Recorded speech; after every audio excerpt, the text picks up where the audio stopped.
Assalamu alaikum students, welcome to basic grammar. Definition of distributive pronoun. Such words which are used to point out one person, one thing or one place only from a group of persons, places or things are called distributive pronouns. यानी ऐसे अल्फाज जो हम लोगों, चीज़ों या जगहों के ग्रुप्स में से किसी एक शख्स, एक जगह या एक चीज़ की तरफ इशारा करने के लिए इस्तेमाल करते हैं तो हम ऐसे अल्फाज को डिस्ट्रीब्यूटिव प्रोनाउंस कहते हैं. And these are only 3 in number. Number 1 each मतलब हर एक. नंबर 2 ईदर या फिर आइदर. इन दोनों प्रोनाउंसिएशंस में से आप कोई भी एक चूज़ कर सकते हैं. Both are correct. इसका मतलब होता है कोई भी एक. ईदर या फिर आइदर दोनों सही हैं. उसके बाद नंबर 3 नीदर या फिर नाइदर. इधर और आइदर की तरह इसे भी हम नीदर या फिर नाइदर बोल सकते हैं. Both are correct. इसका मतलब होता है कोई भी नहीं. फॉर एग्जाम्पल अगर हम इनको सेंटेंसेस में इस्तेमाल करना चाहें तो कैसे करेंगे.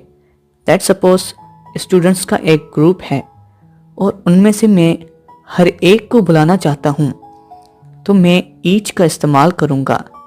For example each of you come here यानी तुम में से हर एक यहाँ आए. और अगर मैं उनमें से किसी एक को बुलाना चाहता हूँ तो मैं फिर ईच की जगह ईदर का इस्तेमाल करूँगा. जैसे either of you come here यानी तुम में से कोई भी एक यहाँ आए. Either of you come hair. और अगर मैं किसी को भी नहीं बुलाना चाहता तो मैं फिर नीदर का इस्तेमाल करूँगा. जैसे neither of you come here यानी तुम में से कोई भी यहाँ ना आए. Now look at some other examples. Each school is closed on Sunday यानी हर स्कूल इतवार के दिन बंद होता है. Each of the students were absent yesterday यानी कल हर एक स्टूडेंट गैर हाजिर था. Each of you tell lie तुम में से हर एक झूठ बोलता है. Either of you can come with me यानी तुम में से कोई भी एक मेरे साथ आ सकता है. Either of you can come with me. Either of us will stay at home यानी हम में से कोई भी एक घर पर रुकेगा. Either of us will stay at home.